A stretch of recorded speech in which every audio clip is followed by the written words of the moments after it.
Here's Gilgeous-Alexander. McCollum staying with him. Spins, gets inside. Left-handed off the glass. Oh, what a sweet move. Giddy, tough spot. Backdoor. What a pass. What a play. And J-Dub picks the pocket of Trae Young. He'll take it himself. This is Dart. You're listening to the Uncontested. Hello, everybody, and welcome to the Uncontested Postgame Podcast Edition. I am your host for tonight, Justin, as the Thunder fall to the Dallas Mavericks, 119-110. With me, I got my guy, Nick. Reporting live from Dallas, Texas. Yeah, they got the two Dallas boys running the postgame show tonight. I don't know what to do with that information. Very ironic, huh? How about that? Before we go any further, I want to let you know that we are proudly part of the Blue Wire Podcast Network and brought to you by Spark and Dave's Hot Chicken. If you don't already, be sure to subscribe wherever you get your podcasts and leave us a 5-star rating. You can also find us on Twitter, Instagram, YouTube, Facebook, and TikTok. Shout out to the degenerates in the chat tonight. I just saw somebody comment, here for the wins, here for the losses. We got the crowd in here regardless. We want to hear your thoughts. Drop them in the chat. We got a lot to talk about. So, Nick, I'd love to hear high level, big takeaway, big theme. How are you feeling looking at this Thunder performance tonight?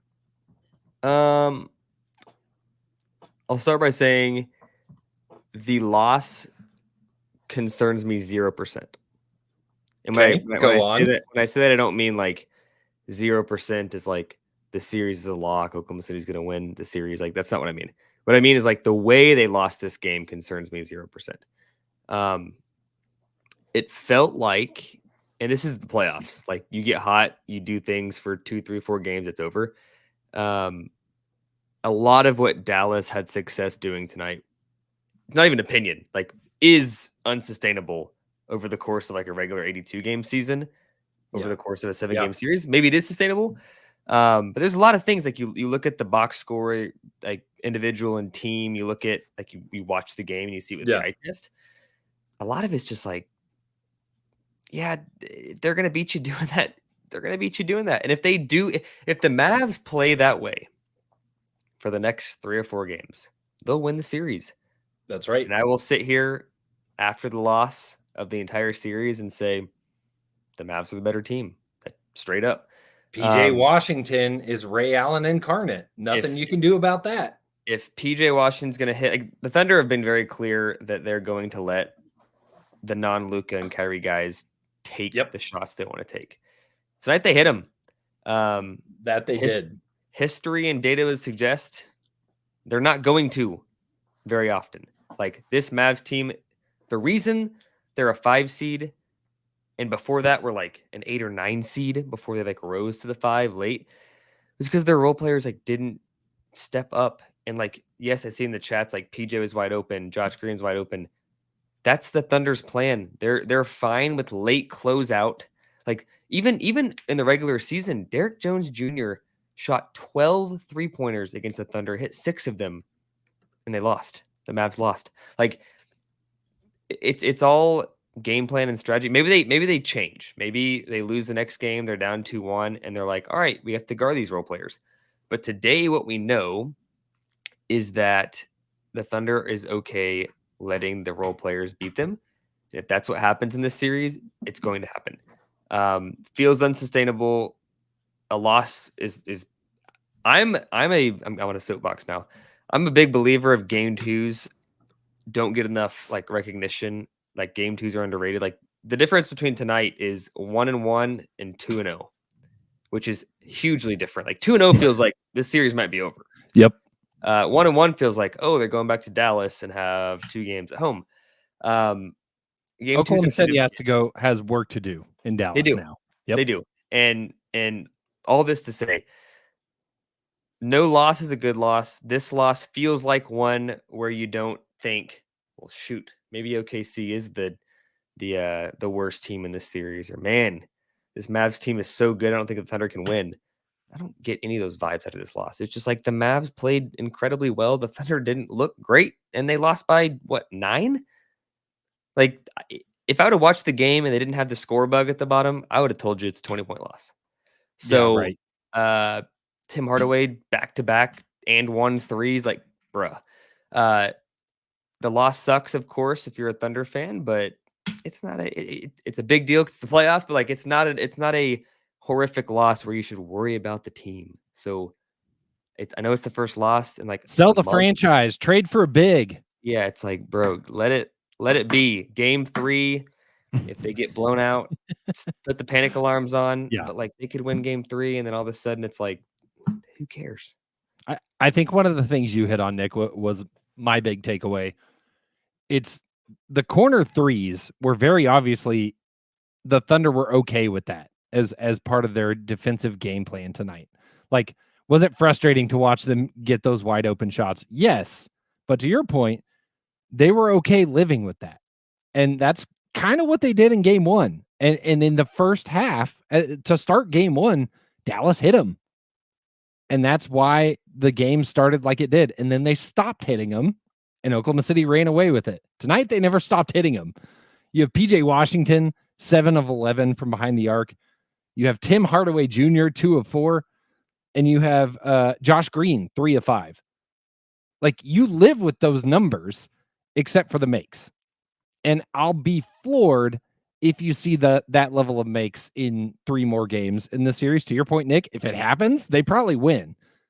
I would imagine if it happens again, you might start to see a change in philosophy for the Thunder. Like, if, okay, PJ Washington's just on a heater, maybe we guard him a little differently in game 4. I wouldn't expect them to just roll over and accept that for an entire series. But for now, it's like Daignault talks about a lot. We heard it in the New Orleans series with the rebounding. You're okay with that trade-off. They're okay with what they gave up on size against NOLA. They're okay with letting the role players shoot those threes against Dallas. I think part of the problem, one, is obviously PJ Washington hitting 7 threes. That's a problem. The other problem is I don't think you can let those guys go off and let Luka go off. And I think we talked about that a little bit in the playoff preview of you either go all in on stopping Luka and let the other guys beat you, or you make Luka do it himself. And tonight, it felt like they did a little of both. And that's why it got kind of yucky at times for OKC. And overall, it just, to me, felt like the defensive sharpness wasn't there. So, like, schematics aside of, like, we're going to let these guys shoot quarter threes, and they hit them. That sucks. It felt like a little bit slow rotating, not as sharp on communication on the defensive end, not getting around screens as well as they did in the first game. The whistle had a little bit to do with it, but I didn't think it was like a horrendously officiated game. But overall, it just felt like they were not as crisp, and that's why you have the first Thunder opponent breaking 95 points in the postseason. The Mavs get 99 in 3 quarters, something like that. Yeah. It's, I mean, to put a bow on the kind of initial topic here of like big takeaways and stuff, like Luka didn't kill the Thunder. Like 29 points, 10 rebounds, 7 assists, 11 of 21 shooting. Like 16 of those 29 came in the first quarter. That was big, obviously. Like, again, box score doesn't tell the whole story. But like they got back in it. It was 77-77 at some point, and Luka's 16 in the first were way behind. I mean, did he make some big shots? Yeah. Did he kill the Thunder tonight? No. Kyrie Irving also didn't look good. If you want to talk about the flip side of unsustainable, like, you could make that argument too in theory, but like Kyrie's been really off and on in the playoffs. He's had some like phenomenal second halves. He's been really bad in the first half for a lot of the playoffs overall. The team 3-point shooting, like, unreal. They only finished 48.6% from 3 on 37 attempts. Is that good? Seems good. The Thunder 33% on 30 attempts. Like that it's always like to point to one thing. That's the difference. You look at Oklahoma City's box score, things that stick out. I'll let you kind of pick what you wanted to chat about based on these themes. Like Underwhelming Chet game. Dub got 20, but it wasn't on great efficiency. Still doesn't seem like himself. Yeah. I'll let you marinate on that. Josh Giddey is definitely a theme. And then game 1 was all about like Oklahoma City's bench dominated. Tonight, nobody scored double digits off the bench. Like, there's a lot of things you can look at here. I'm not saying everything that happened in game 1 that didn't happen in game 2 is like a flaw and it's going to happen in game 3. But there's a lot of things very negative for the Thunder, whether it's Mavs doing things good or Thunder doing things bad, that just seem like surely it didn't happen more than a couple more times in this series. Yeah, I think so. You touched on it. One of the other big takeaways for me was the role players. We talked about the Mavs role players and how they stepped up and hit shots tonight. Oklahoma City's role players, not the same output that you got from them in game 1. You got 8 points from Jay Will on 3 of 6 shooting. You got 7 points from Isaiah Joe on 3 of 5 shooting, 9 points from Wiggins on 3 of 6, 6 points from Cason Wallace on 3 of 5. It was average. Yeah. It was uninspiring. It was just okay. Some good moments, like Jay Will had a couple good moments, not as many good moments as game 1, but some good moments. Cason Wallace still had some awesome moments, like that momentum shifter late in the game that it felt like could be the catalyst to shift the game in Oklahoma City's favor. Didn't ultimately do so, but like they went 1 of 11. That's not Cason's fault. Correct. After that moment, that is not Cason's fault. I think it's, that is going to be a big factor in any playoff series. You're going to get output from your stars. Shai got 30, Luka got 30. Is anyone surprised by that? Probably not. And like any given night, you can probably bank on that. There's going to be some outliers where they don't, but those two guys, that's why they were 2 and 3 in the MVP race. They've done it all season. So who else you got? And I thought beyond the bench, it was the starting role players for OKC that really felt underwhelming tonight. J-Dub, 20 points is actually surprising to me. I didn't think it was that high just in watching the game. 7 of 17 shooting feels not more good. Like where I thought it was. Yeah. Was not his usual self. Was not finishing. Had 1 3 attempt in the 4th that like didn't hit anything. Just didn't look crisp. Chet had a rough night, 4 of 12 shooting, 11 points. Did not finish well. 1 of 6 from behind the arc for Chet. That's rough. Yep. Lou Dort, 8 points on 3 of 8 shooting. Josh Giddey, 8 points on 3 of 6 shooting, and played a total of 11 minutes tonight. That is a drastic contrast from game 1. So like as much as like the bench guys, everybody in that starting lineup other than Shai looked black and white, night and day, complete 180 from what we got from game 1. Yeah. And I agree with all those points. Like this series to this point, and it may not be like, that's the fun part about a series is game 1 and game 2. It's like, oh, all you got to do is have your role players win. Like Kyrie, Luka, J-Dub, Shai are all a wash. It's like, who else? But then like game 3, 4, 5, 6, etc. could be like, oh, wow, the best star won. It changes. There's injuries. There's changes in narratives. There's all this stuff. Philosophically, Twitter's on fire right now. No. Like, let's think about this. The Thunder lost their first playoff game. It's their first loss, and like we just said, at the top of the pod, like over a month. Yep. The series is 1-1. If you thought this team was going to go 16-0 and win a title, I'm sorry. That was never happening. How dare you? A little adversity, whether maybe they win a title, maybe they do. It ain't being 16-0. They're not sweeping everybody. Nobody. Look at the Thunder teams in the past that went far. Like there was some crazy stuff that happened, like the backdoor sweep, right? Yes. Like there were times where it looked like, oh, series is over, and then it's not. But like we're not even at that point yet.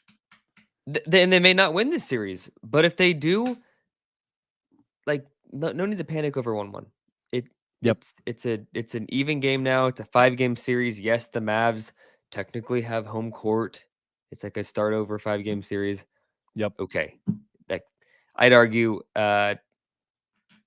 in this series, I don't know how much it matters. Like home court, there's two parts to home court. There's the home crowd that gets you into it, momentum. There's also the travel. These dudes are 3 hours apart from each other. Like it's I don't think I mean, again, they could win Saturday and all of a sudden it's like 2-1 and Oklahoma City has 2 home games and they have 2. Like, it swings so drastically from game to game. This is what Daignault talked about before the series started. It's winning the days in between the games. You're going to get to see it for the first time this playoffs. You're going to get to hear that side of it for Oklahoma City, because we've heard a lot of the other side of it. Shout out super chat. El Sombra Reggio says, love the guys, but Dub, Chet, and Dort had some momentum busters in the fourth that completely zapped our rubs. I'm assuming that's supposed to be runs. Still, it took PJ and THJ having career nights. I think sums it up well. Exactly what we've been talking about. Guys that Oklahoma City has relied on all season had rough nights. And guys that have not been consistent for the Mavs had incredible nights. And that's going to lead to a loss most times. Yeah. PJ was a career night, like by definition. I don't know if THJ was a career night. I will say this. Timely threes. Yes, as somebody that's watched a lot of Mavs games being in Dallas and like credentialed cover the team for 2 years, there is more THJ games where you look at it and you say he lost them the game than the inverse. I'll be on the record now. There will be a game this series where THJ shoots 10 threes and makes less than 2. It happens. Dude. That is who he is as a player. PJ too. We've talked about this at the trade deadline. Like, who should the Thunder acquire? PJ Washington, this is not me. This is not my opinion. This is a fact. He's a guy that in his career has averaged a good amount of points.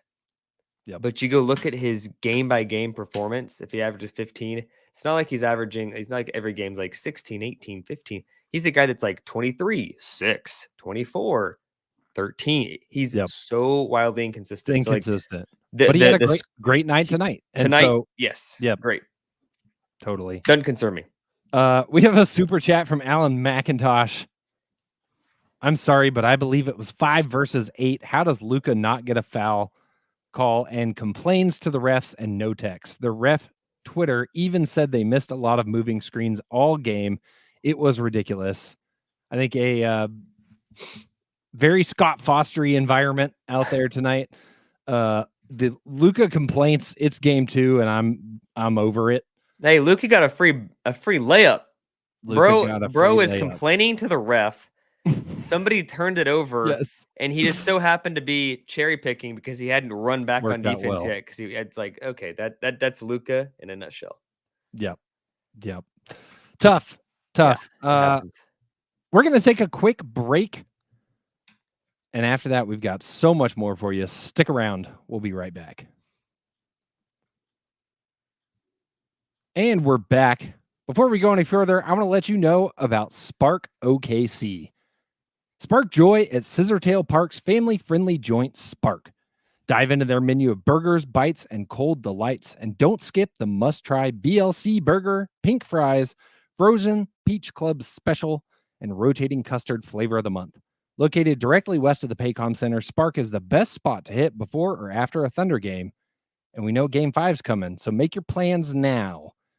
We all know 2 scoops or even 3 scoops of custard is better than 1, so be on the lookout for Spark number 2 and 3 coming to Chisholm Creek and Nichols Hills later this spring and summer.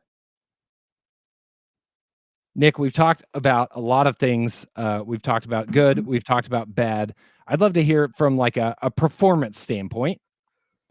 What player performance tonight stands out to you one way or another? Could be good, could be bad.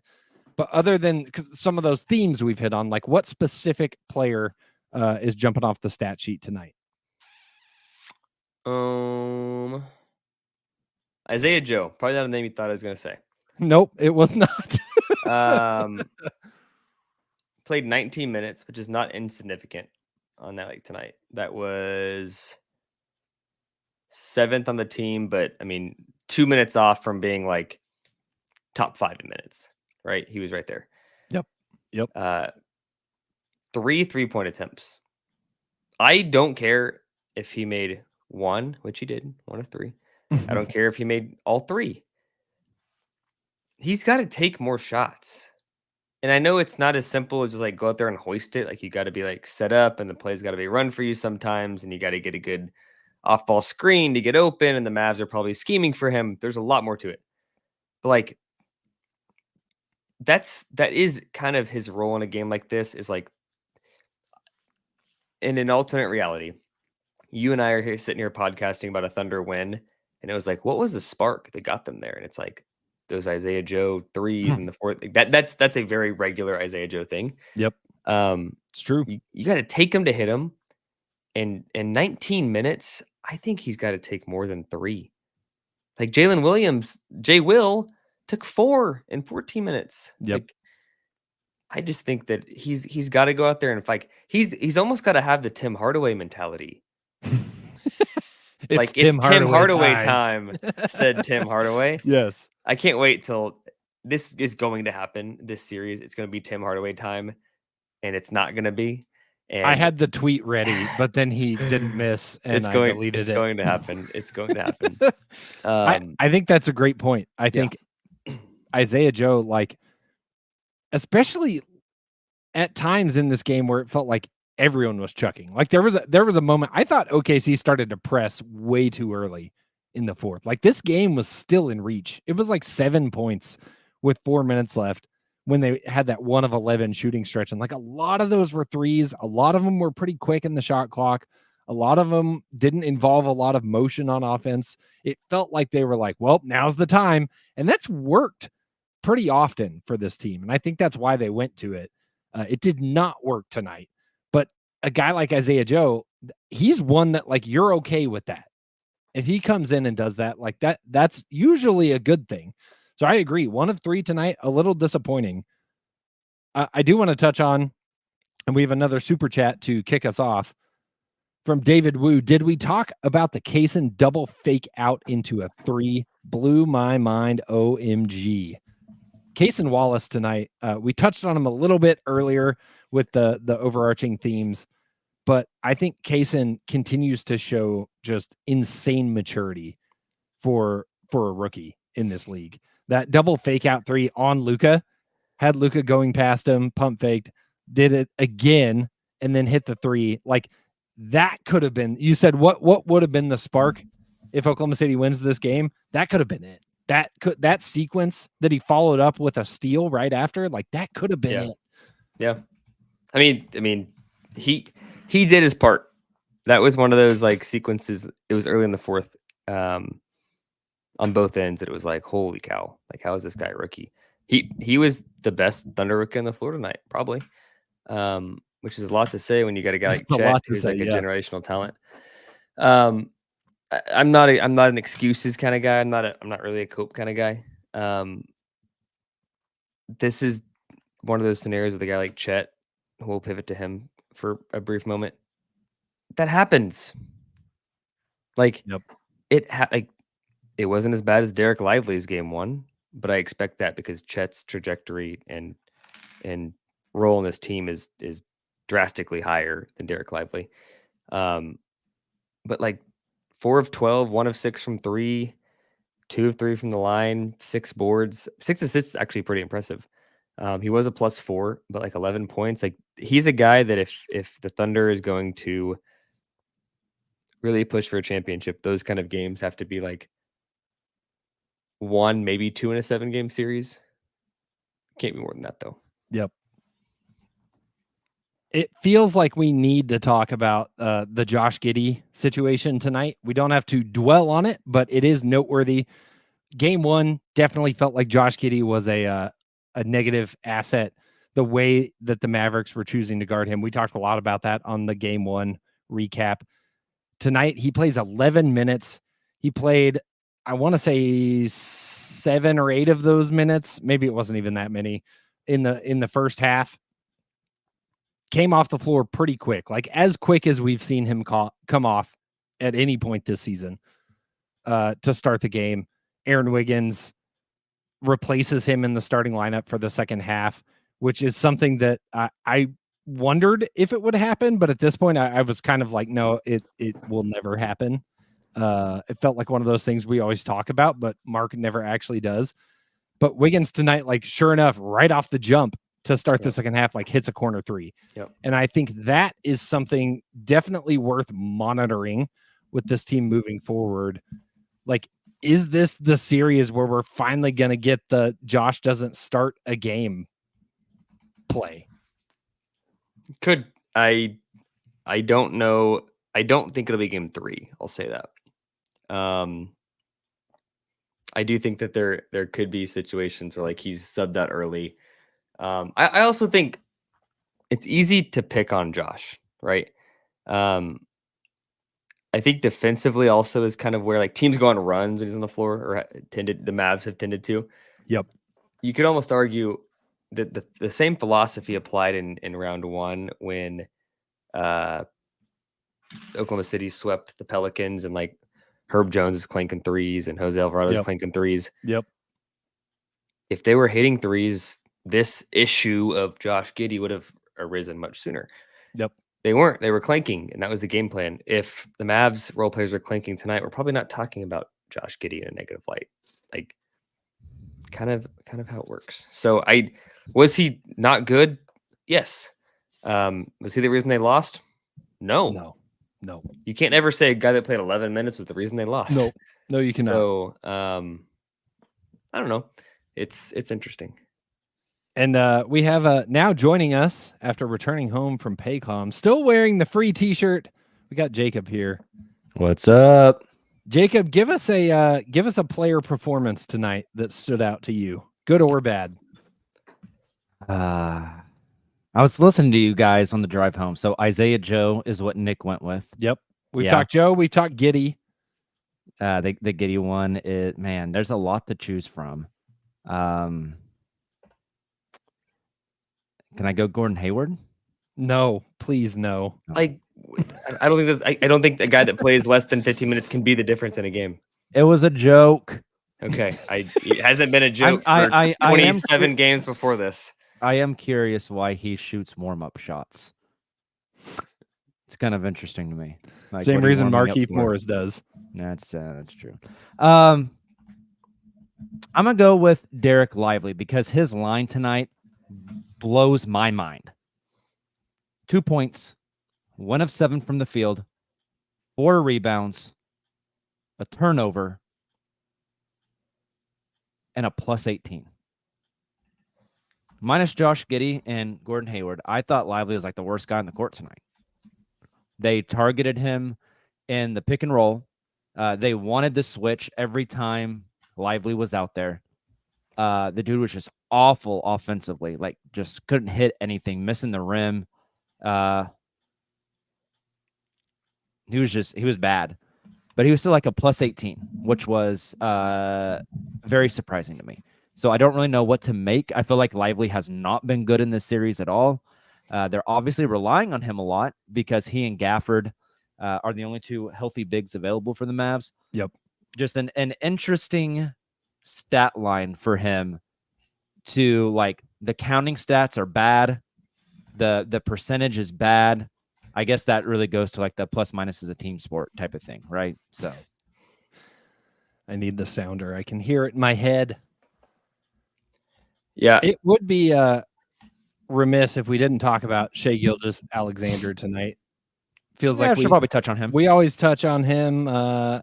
Second place in the MVP voting. He goes for 33 points tonight on 13 of 24 shooting, 1 of 3 from behind the arc, 6 of 6 at the stripe. Such a foul merchant. 12 boards, 8 assists, 1 steal, and 2 blocks. Shai, probably I don't want to say lone bright spot, but it kind of feels right. The lone bright spot for the Thunder offense tonight. He does what he does. He's gonna go for 30. He's the guy you can count on for this Thunder offense. But like we said earlier, it was the rest of the guys that did not perform to what they've come to expect for the rest of the season. What do we think, kind of transitioning out of tonight, looking ahead? What do we think needs to change from tonight to Saturday in Dallas for game 3? Hot take, not a lot. I think. What do you mean by that? I think a lot. I think a lot of what Dallas did was unsustainable. Could it continue? Like we talked about it at halftime. What they did in the first half was very unsustainable. Could it continue another 24 minutes? For sure. Could it continue another 3 or 4 games? For sure. Totally. Yep. I don't think this is a game where you like you make adjustments. You win those in between games, like Mark said. I don't think you go back to the drawing board like let's rethink this series. I think it's like matchup, situational stuff, small rotation tweaks, personnel stuff. You're not changing your game plan. I think game 3, you see Josh Green and all these other guys hoisting threes on late contests again. I don't think that's changing. I don't think the game plan is changing all that. I really don't. Like, and that could be to their detriment. The Mavs could end up just like getting on a hot streak. I don't think much is changing. To play devil's advocate, Nick, I think the Mavs fans would probably say the similar things about game 1 with guys like Aaron Wiggins being like hot. To me, it's just it's the story of the role players so far. And Nick, I think you said it very well earlier in the show before I got on. Thunder's role players were great in game 1. The Mavs role players were like uncharacteristically great in game 2. Mm-hmm. I mean, it's career playoff highs for PJ Washington for a reason, right? Yeah. The Thunder seemed very willing to let those guys beat them. Tonight, PJ Washington did, and shout out to him. That's awesome for him, right? I don't think it continues, but it could, right? Yep. I think Mavs fans would say, I don't think the Aaron Wiggins production continues, and I think it could. So I don't think there's much you change with the Justin. I think right before I hopped on, you mentioned, is this the series where they make the change and don't start Josh Giddey? I'd be shocked if that happened. I think Josh Giddey starts every game this series. I just think that they got to be a little bit quicker with the trigger, which they were tonight. So shout out to them. But the start of the second half was just massive to me, as far as the Mavs desperately do not want to put Gafford on Chet. Yeah. And they are trying to hide him anywhere. And when you have Wiggins out there, they try to hide him on Wiggins. They try to hide him on Dort. They're trying to hide Luka as well. And so take advantage of that, right? They're switching backline defenses. They're not even like bringing guys up to the screen. They're trying to switch guys before screens even come up. Like the Mavs are trying to do a lot of like cute stuff on defense. And I think the Thunder have to take advantage of that with their motion offense. So that's kind of the big thing I would maybe expect for game 3. But Mark threw a lot of stuff out there tonight. They tried the 2 big lineup. They tried the no big lineup. They honestly, and Nick, I'm kind of interested in your take on this. I kind of expected tonight to be the let's give old Kenrich Williams some burn, and it didn't happen. No. I mean, that could be one of those adjustments. Like, he's not going to come out and play 20 minutes next game. I could see him being in the rotation, though. Like, could he take Gordon Hayward's minutes? He could. I don't see why not. Momentarily, I think Justin put it up on the screen a second ago and took it down. I'm going to bring it back up. This is honest to God. We welcome Mavs fans on the show. It's extra views. It's great for us. It's engagement. Gets people going. Bryant, a few things in the chat, just been reading through. I've seen like 6 or 7 takes and all are like really, really wrong. Just to give some like OKC perspective. Mavs Stadium's 3 times bigger. Fans are louder. They're louder all game long. They care even when they're on 20. I live in Dallas. I've been to probably more games than you have. Not the case. Stadium's also not 3 times bigger. Luka is not cooked with one knee. He's actually been really bad in the playoffs if you've watched overall relative to his regular season statistics. His first game in the postseason this year, over 50%, yeah? Yeah. Not like truly, like Luka's a fantastic player. He's not been good in the playoffs. He hasn't cooked anybody, really. He's had some big moments, some big games. He also said you guys don't get to the playoffs very often. You don't know how a series works. Oklahoma City has more playoff wins and playoff appearances since 2008 when they became a team. So I'll have to say, we welcome Mavs fans. Please bring real commentary because we want to have we actually want to have like Mavs perspective because it's fun. But when we see stuff that's just like not even true, it sucks. So, Bryant, be better. Bring us some heat. Amazing. I would say this is less of like an overarching adjustment, but something that I was disappointed by the Thunder tonight. And I hit on this a little bit earlier, but something I'd love to see them adjust on game 2. Speaking of Luka and one knee, they need to exploit that matchup on defense more. And especially tonight when it was late in the game where he was not moving around well, and you had PJ Washington out there with 5 fouls, and that was the stretch where Oklahoma City started settling for threes. That was frustrating to watch because you have multiple matchups on the floor that you should go right into PJ Washington's chest and make him decide what to do. Make him decide to go after it and potentially get a 6th foul or to give you the space to operate. Conversely, like, go at Luka. He doesn't want it. He doesn't want it on that end of the floor, especially with how he was moving around tonight, though he turns into Grandpa Joe from Willy Wonka whenever he gets the basketball and his knee is magically healed. The ankle thing was, I mean, that this isn't us. This is national media. Yes. Saying Luka Cooking him acting on like Twitter. he, been hit with a few shells. And then as soon as homeboy gets the rock, it's like Christ on Sunday coming out of the grave. Like that was pretty. And for what it's worth, like Luka has been a much improved defender this year. He still has a really hard time staying in front of guys, especially now that he's like a little hampered with the knee. It's bad defensively. Yeah, I do think they've been trying to bring him up to more screens and make him defend. And like I said just a second ago, they are trying to switch whenever the screen comes up. They are trying to do a lot of really cute things on the backside of the defense to prevent those switches. I think you got to exploit that. Like if someone's coming up to set a screen who Gafford is guarding and they try to switch and get PJ Wash, like you got to slip a screen, you got to back cut off that, you got to do something to expose that. But I agree, you need to put him in more pick and rolls and attack Luka on defense, and then I think also just keep putting their bigs in rotation. They do not want to guard on the perimeter. I think their bigs can, but they don't want to at all. And I think that's something else you have to exploit. There's also some Mavs got a little beat up tonight. Like, I guess Gafford tried to block a shot so goddamn hard he almost punched through the glass. Taylor and I were at the game tonight, and a fan came up and said how much he loved the show, and we gave him some stickers, and he was there with his son. He asked me to maybe tone down the language a little bit on the pod. So I just dropped a GD. I apologize, Papa. Papa.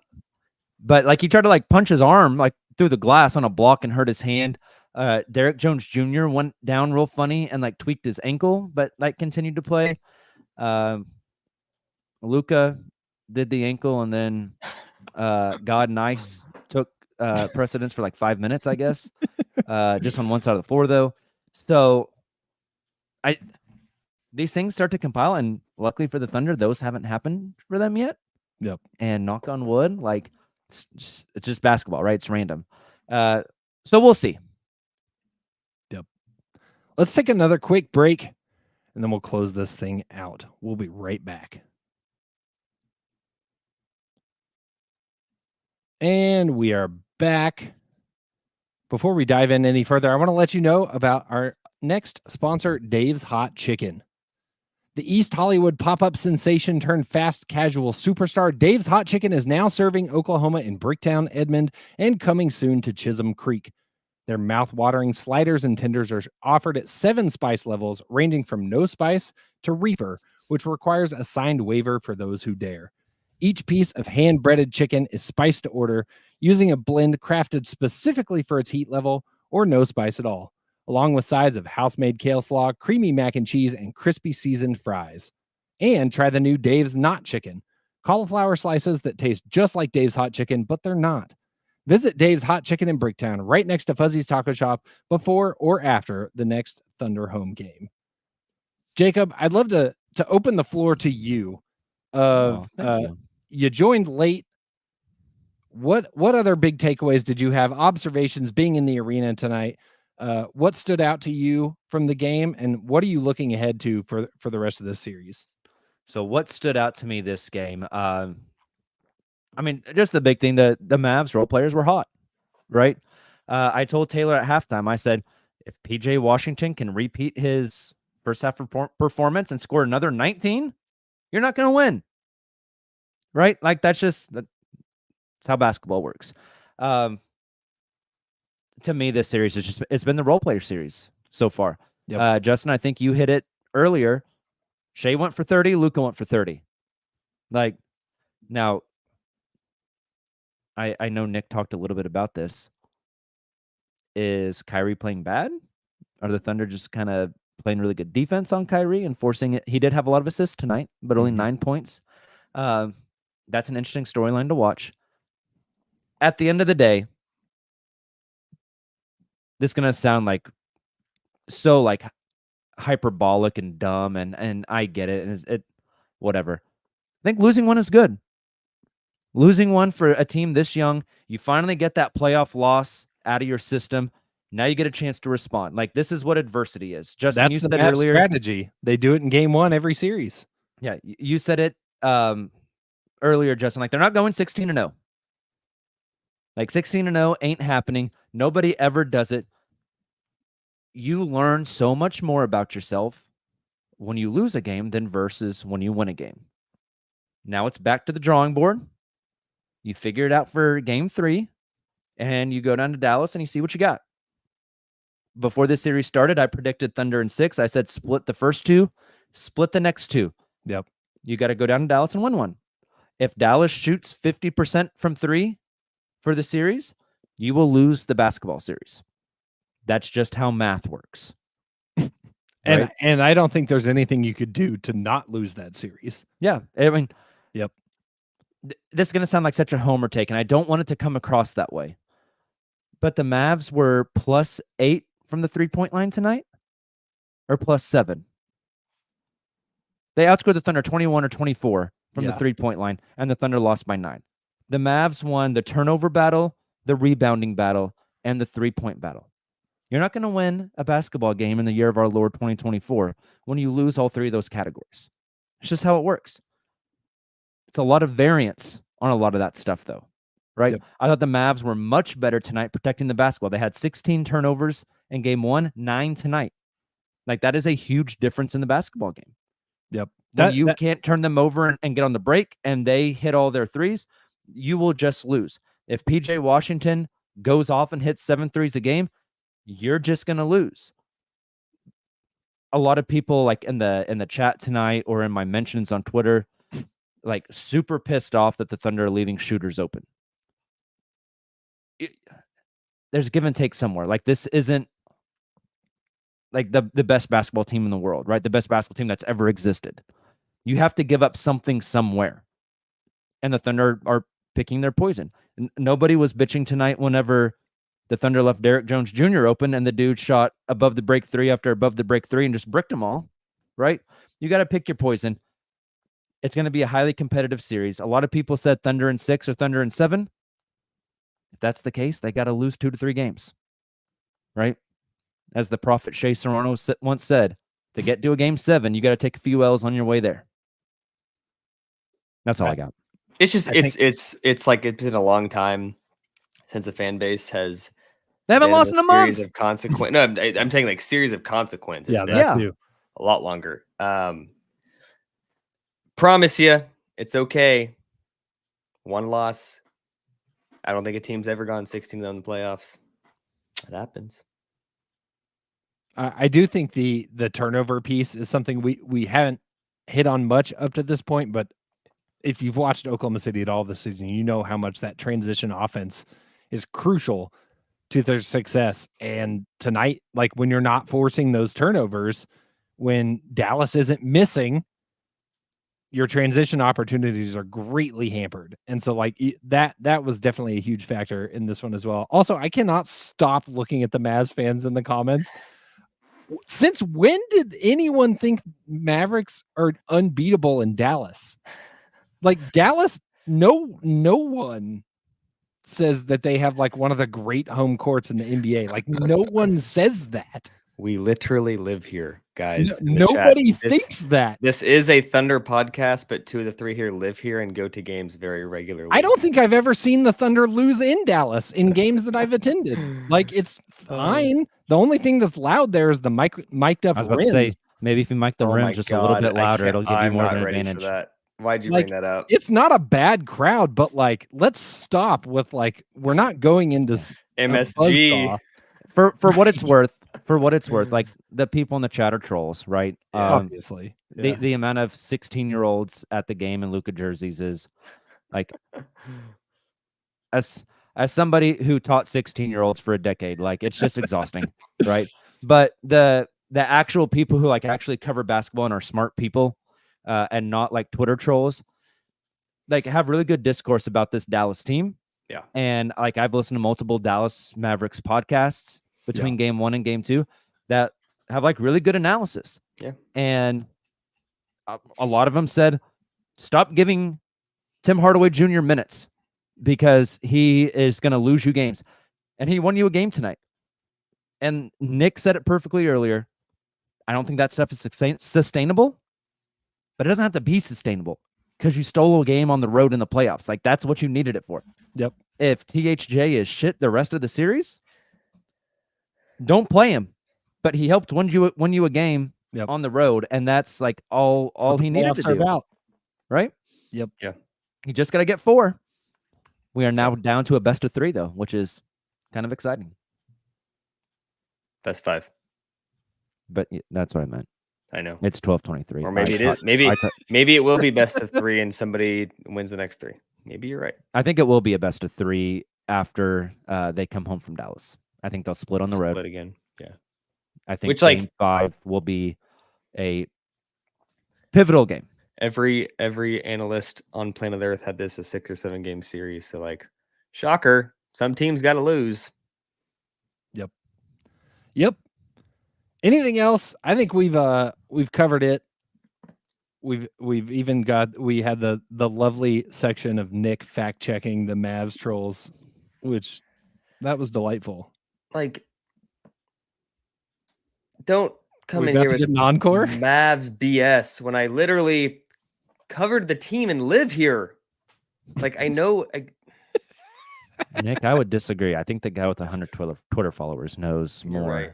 They do have 3 times the amount of seats in that stadium, and totally right that everybody that covers the team says that it's one of the biggest shithole stadiums and they need a new one very, very badly. But it's the greatest home court advantage.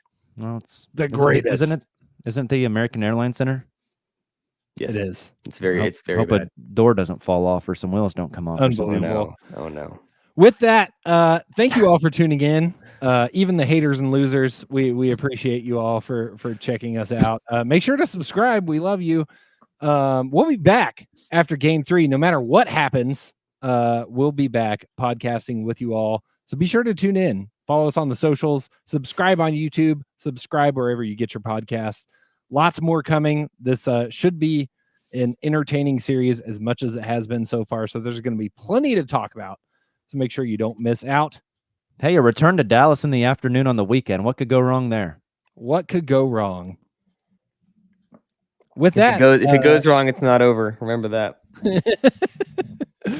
With that, thanks again, everybody, for tuning in. And as always, Thunder up.